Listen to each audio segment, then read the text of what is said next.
Students good morning. हमारा आज का टॉपिक है प्रॉपर्टीज ऑफ चार्ज और इसमें एक बेसिक प्रॉपर्टी मैंने करा चुकी हूँ मैं आपको लास्ट क्लास में, जिसमें था लाइक चार्जेस क्या करते थे। आपके लाइक चार्जेस रिपेल करते थे और अनलाइक मीन्स डिफरेंट चार्जेस ये क्या करते हैं, आपके अट्रैक्ट करते हैं। ओके, आपको रिमेंबर होगी ये बात। तो now next properties which is very important. First property, quantization of charge. What is quantization of charge? It is the property by virtue of which, means by help of which the total charge on a body is integral multiple of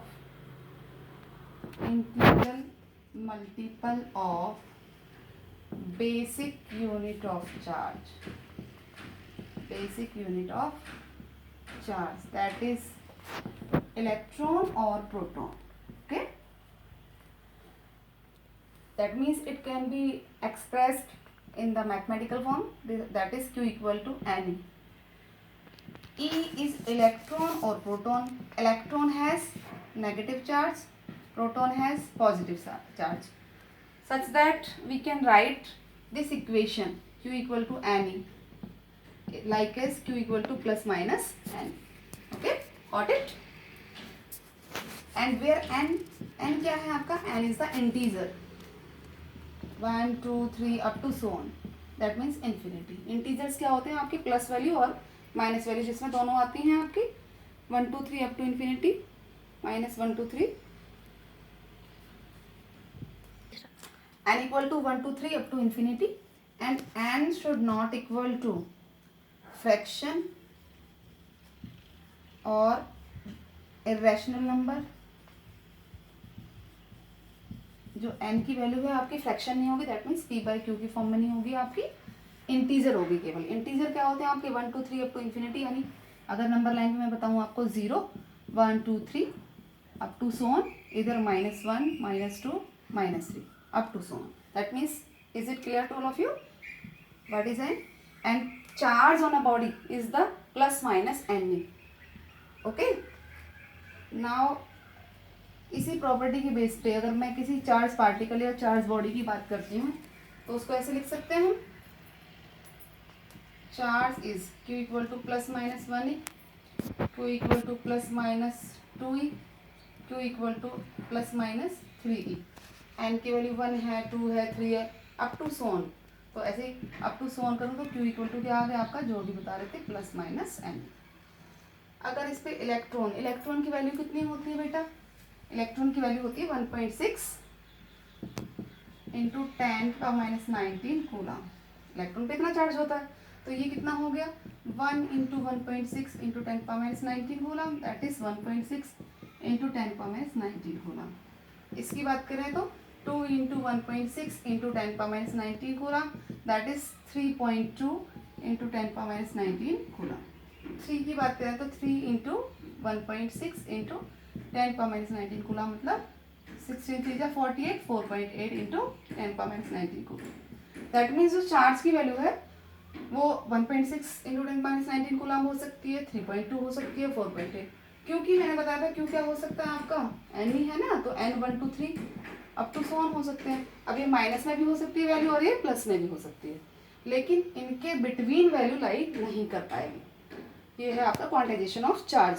सभी को समझ आ गया होगा। इसके regarding हम numerical बताते हैं, जो कि पेपर में आता है आपका एग्जाम में। 2 मार्क्स का न्यूमेरिकल आ सकता है और 1 मार्क्स में MCQ में भी आ सकता है, तो इसको ध्यान से देखेंगे बेटा। क्या क्वेश्चन है? Is a charge of 5.8 into 10 की पावर माइनस 18 कूलम पॉसिबल? अगर मैं बात करती हूँ कि 5.8, जैसे भी मैंने बताए थे 1.6 पॉसिबल है, 3.2 पॉसिबल था, 4.8 पॉसिबल था, तो क्या 5.8 इंटू 10⁻18 पॉसिबल है? तो ये किसका बेस होगा, इसका जो सॉल्यूशन होगा that is the quantization of charge property के ऊपर है। तो क्या सॉल्यूशन करेंगे आप, this is the question. Solution क्या होगा आपका, just you remember the property of quantization, Q equal to plus minus n. Now we have what, coulomb means charge, हमारे पास क्या है, चार्ज है। तो Q की वैल्यू कितनी है आपके पास, 5.8 इंटू 10⁻18 कूलॉम, यहाँ पुट कर दें। अब आपके पास प्लस माइनस एन इंटू में ई की वैल्यू आपके पास होती है, कितनी होती है की value, 1.6 into 10⁻19 coulomb. Clear, coulomb से coulomb cancel out and you can find the value of N. 5.8 into 10⁻18 upon 1.6 into 10⁻19 equal to plus minus N. So solve करें, कितनी वैल्यू आएगी देखिए, 5 पॉइंट से point cancel out, 58 upon 16 into 10⁻18 plus 19 that is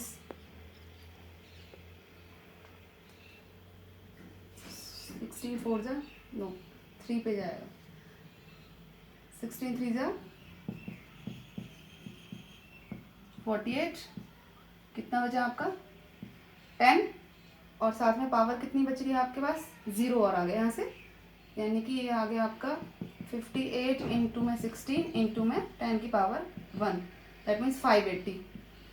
तो यहाँ से 16 6 से जाएगा 96 और 0.25 आना चाहिए, क्योंकि 16 2 से 32, 16 5 से 80, तो ये वैल्यू आई निकल के 36.25 एन की वैल्यू। But n should not be the fractional value और इन p/q फॉर्म, दैट मीन्स यहाँ पर तो जो n की वैल्यू हो पॉइंट में आई है, डेसिमल में आई है, हमारे पास n की प्रॉपर वैल्यू होनी चाहिए, इंटीजर होना चाहिए, that means it is wrong. That means ये जो चार्ज है आपका 5.8 इंटू 10⁻18 कूलॉम डजंट पॉसिबल, ये पॉसिबल नहीं हो सकता। ओके, तो यहाँ पर एक क्वेश्चन तो ये हो गया सॉल्व आपका। इसी तरीके से एक क्वेश्चन मैं आपके लिए प्रॉब्लम देती हूँ, आप कमेंट में उसका आंसर देंगे। क्वेश्चन है, what is the charge on a body, what is the charge on a body, ध्यान से सुना क्वेश्चन, इसका सॉल्यूशन आपने खुद से करके इसका आंसर कमेंट में मुझे डालना। what is the charge on a body from which 1 million, from which 1 million electrons are 1 million electrons are removed। Okay, इसका सॉल्यूशन आपने खुद से करना, ये आपके लिए एक एक्सरसाइज है। एक बात और ध्यान रखनी है, इलेक्ट्रॉन्स गेन होते हैं तो चार्ज आएगा माइनस में, नेगेटिव, क्योंकि एक्स्ट्रा चार्ज क्या हो गया, इलेक्ट्रॉन, इलेक्ट्रॉन पे नेगेटिव चार्ज होता है। इलेक्ट्रॉन रिमूव होते हैं तो जो टोटल नेट चार्ज आएगा वो क्या आएगा आपका, positive.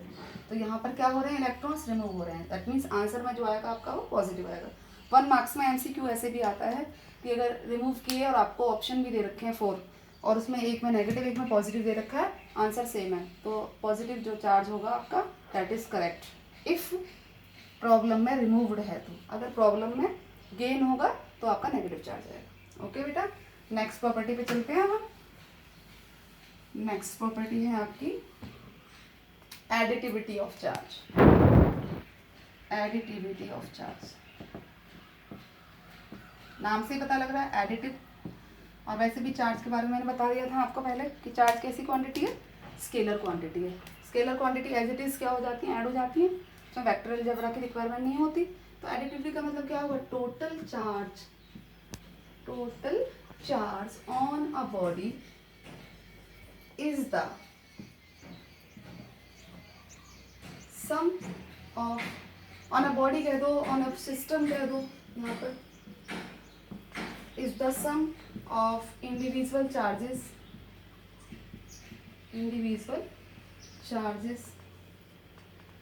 on the bodies in system, bodies in that system। Meaning समझ आ रहा है आपको कि अगर मान लीजिए सपोज करो ये आपका कोई सिस्टम है, इस सिस्टम में आपके पास ये बॉडीज़ हैं, सिस्टम में आपके पास एक बॉडी ए है, एक बॉडी बी है, एक बॉडी सी है, डिफरेंट टाइप की आपकी यहाँ अलग अलग बॉडी है। ये ए बॉडी, ये बी बॉडी, ये सी। ए पर है आपके पास 2 कूलम चार्ज, बी पर है आपके पास -4 कूलम चार्ज, प्लस भी हो सकता है माइनस भी हो सकता है। इस पर है आपका +5 कूलम।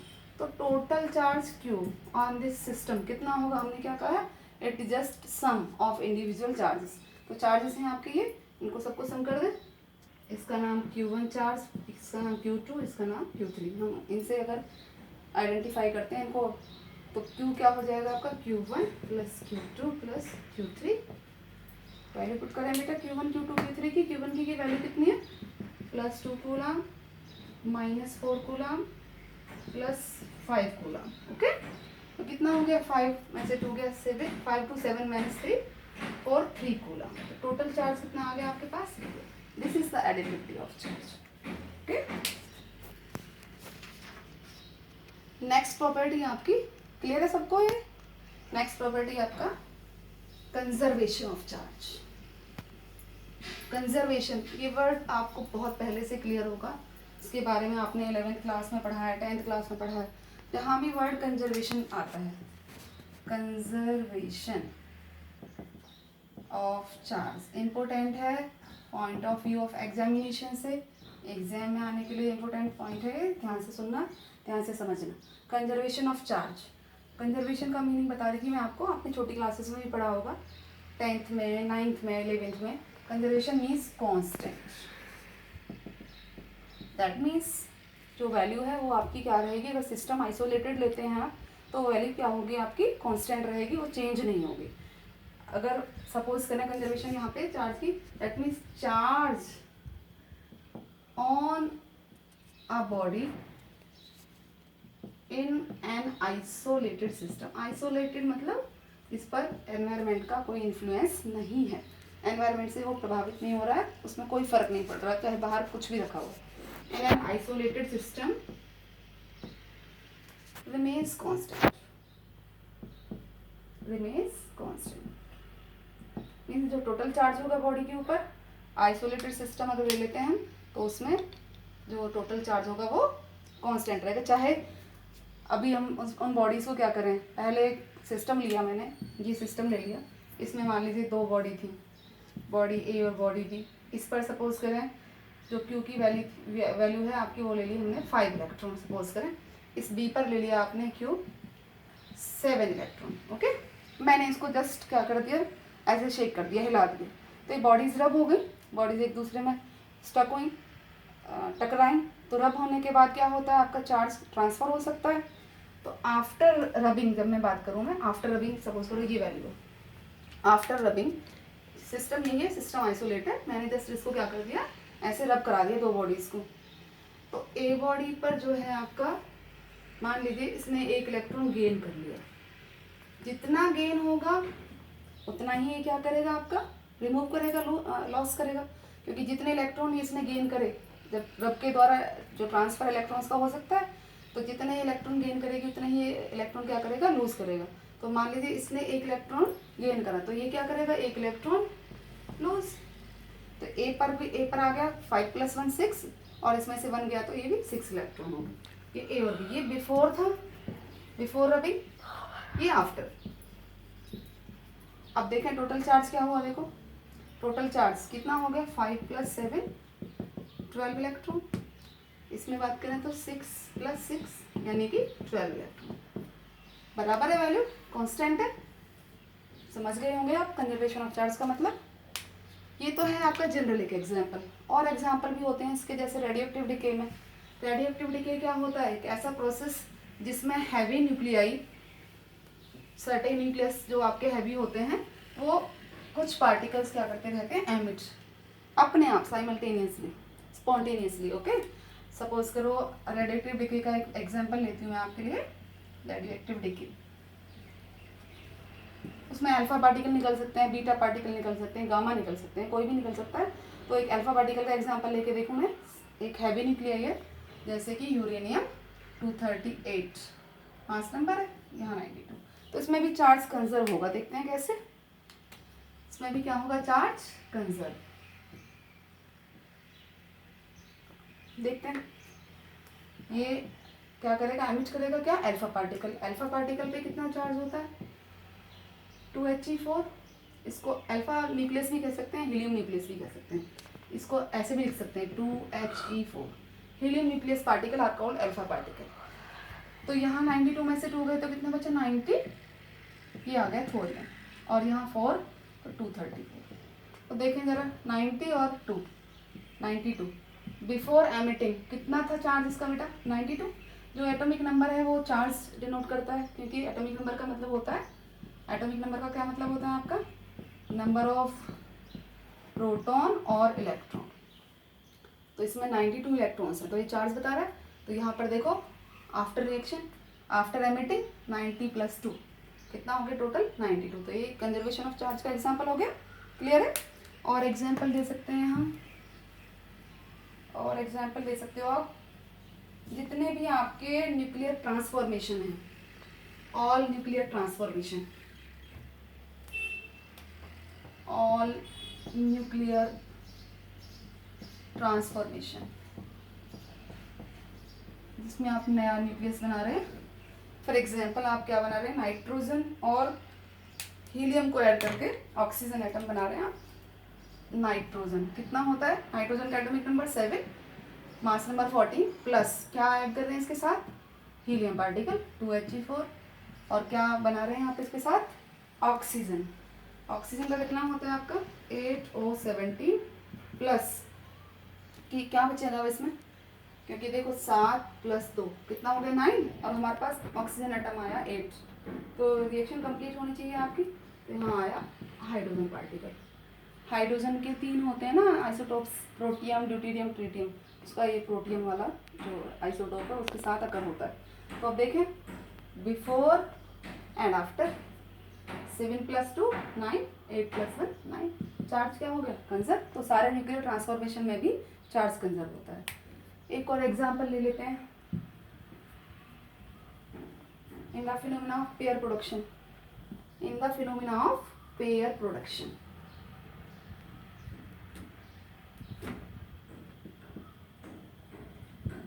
पेयर प्रोडक्शन का मतलब कि जिसमें आप जैसे इलेक्ट्रॉन और पॉजिट्रॉन, इलेक्ट्रॉन और पॉजिट्रॉन बन रहे हैं आपके एक फिनोमेना में, जो कि गामा रे वो हैं आपके गामा रे फोटोन है। गामा रे पर कोई चार्ज और मास नहीं होता। तो अगर इसके साथ अगर कोई पेयर फॉर्म हो रहा है तो क्या होना चाहिए आपका इलेक्ट्रॉन और पॉजिट्रॉन। इलेक्ट्रॉन पॉजिट्रॉन में जस्ट क्या डिफरेंस है, ये नेगेटिव और ये पॉजिटिव। इलेक्ट्रॉन पे -1, तो इसके लिए एक इलेक्ट्रॉन माइनस है और एक क्या है प्लस है, तो दोनों का चार्ज क्या हो जाएगा 0। बिफोर भी 0 था और आफ्टर भी क्या हो गया 0। तो चार्ज कैसा हो गया आपका बेटा कंजर्व हो गया। यहाँ पर प्रॉपर्टीज ऑफ चार्ज आपकी कंप्लीट हो जाती है। इसके बाद लाइक जस्ट हमने अभी रीड करी प्रॉपर्टीज ऑफ चार्ज। इसी तरह से आपका ग्रेविटेशन में कौन होता है, मास होता है। ग्रेविटेशन में कौन होता है आपका मास। तो जस्ट अगर इसे चार्ज को मास से कंपेयर करा जाए तो कैसे कर सकते हैं हम, चार्ज और मास में कैसे डिफरेंस कर सकते हैं। जैसे चार्ज अभी मैंने पढ़ाया, कुछ प्रॉपर्टीज पढ़ाई हैं, इन्हीं के बिहाव पे अगर बात करें चार्ज और मास की। मास आपने ग्रेविटेशनल फोर्स में न्यूटन्स लॉ ऑफ ग्रेविटेशन में पढ़ा हुआ है, तो इसके साथ कैसे रिलेट करें कि मास भी एनीथिंग इन द मैटर और चार्ज भी क्या है आपकी एक बहुत स्मॉल जो आपकी क्वांटिटी है किसकी, एलिमेंट्स की। तो चार्ज और मास में क्या रिलेशन, क्या कंपैरिजन बता रही हूँ। नंबर 1, चार्ज क्या हो सकता है बेटा, charge can be positive, negative and 0। Charge तीनों वैल्यू ले सकता है, पॉजिटिव भी हो सकता है, नेगेटिव भी हो सकता है और 0 भी हो सकता है। जबकि मास ऑलवेज पॉजिटिव होता है, mass always positive, remember it, and never be 0, never be 0। Mass कभी भी 0 नहीं होता और मास हमेशा पॉजिटिव होता है, पहली प्रॉपर्टी। सेकेंड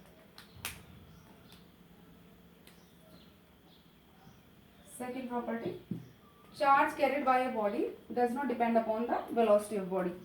जो चार्ज है वो वेलोसिटी पे डिपेंड नहीं करता, वेलोसिटी पे डिपेंड नहीं करता।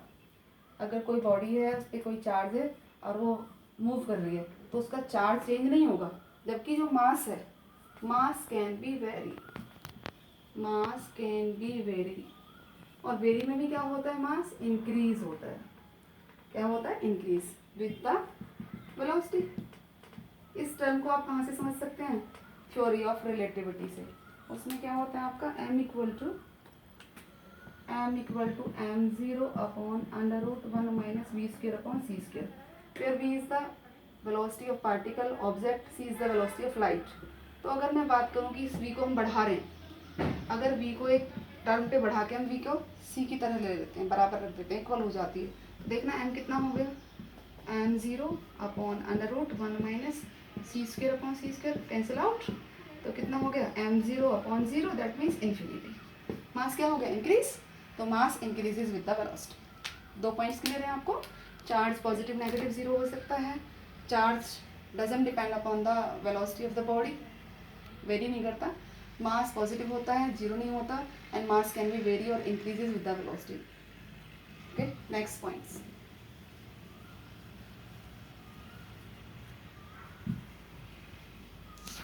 प्रॉपर्टी है बेटा आपकी, चार्ज इज कंजर्व, अभी पढ़ाई थी हमने, always conserve, but mass always not conserve. तो हम कहते हैं मास कहीं पर कंजर्व चेंज नहीं होता, यहाँ पर है चाहे किसी और जगह में जाए, मीडियम चेंज करते हैं तो मास कंजर्व रहता है, लेकिन एक एनर्जी रिलेशन है, Einstein energy relation equal to mc square की बेस पर, जो आपका मास है वो कंजर्व नहीं होता। Mass can be converted into energy, mass energy में कन्वर्ट हो सकता है और एनर्जी मास में कन्वर्ट हो सकती है। नेक्स्ट प्रॉपर्टी बेटा, force between two charge particle, force between two charge particle can be attractive और रिपल्सिव। फोर्स आपका अट्रैक्टिव हो सकता है, रिपल्सिव हो सकता है, depend on charge particle. Positive positive हैं, नहीं सेम पार्टिकल हैं, तो क्या होगा, रिपल्सिव। अगर डिफरेंट पार्टिकल हैं, पॉजिटिव नेगेटिव हैं, तो आपका क्या होगा, अट्रैक्टिव। जबकि अगर बात करें ग्रेविटेशनल फोर्स की, जो आपने पढ़ा हुआ है F equal to gm1m2 upon r square, इसके बेस पर, तो जो मासेस का के केस में ग्रेविटेशनल फोर्स होता है, it is always attractive, it is always attractive. Okay, next point, charge can not exist without mass, charge can not exist without mass, charge mass के बिना एग्जिस्ट नहीं कर सकता। कोई भी बॉडी होगी उसका मास जरूर होगा, तो इसलिए चार्ज जो है वो हमेशा मास के साथ एग्जिस्ट करता है, जबकि मास can exist without charge, mass can exist without charge. जैसे अभी बताया आपको, कोई बॉडी है, एटम है मान लीजिए, उसमें इलेक्ट्रॉन प्रोटॉन क्या है, बराबर है, तो इसका नेट चार्ज क्या है, 0, लेकिन मास तो है, that means mass can exist without charge, charge के अलावा जो मास है वो एग्जिस्ट कर सकते हैं। Unit of charge is coulomb, unit of mass is kilogram, and charge is a derived quantity and mass is the fundamental quantity. तो जो आपकी चार्ज की यूनिट कूलम है और मास की यूनिट क्या है, किलोग्राम। चार्ज कैसी क्वांटिटी है आपकी, ड्राइव्ड क्वांटिटी, ड्राइव का मतलब जो फंडामेंटल की हेल्प से बनाए जाते हैं। मास कैसी क्वांटिटी है आपकी, फंडामेंटल यानी बेस है, ये कैसी यूनिट क्वांटिटी आपकी, बेस, तो इसकी यूनिट भी क्या होगी, बेस यूनिट, इसकी यूनिट क्या होगी आपकी, फंडामेंटल यूनिट। लास्ट पॉइंट आपका, जो एस्केलेटेड चार्ज है, एस्केलेटेड चार्ज है वो एमिट करता है रेडिएशन, क्या एमिट करता है, रेडिएशन, फोटॉन्स की तरह यूज होता है वो, और आपका जो मास है, एस्केलेटेड मास, कोई रेडिएशन एमिट नहीं करता। ओके, तो चार्ज मास का कंपैरिजन हो गया, प्रॉपर्टीज ऑफ चार्ज हो गई। नेक्स्ट क्लास में हम पढ़ाएंगे Coulomb's law. Okay, stay safe.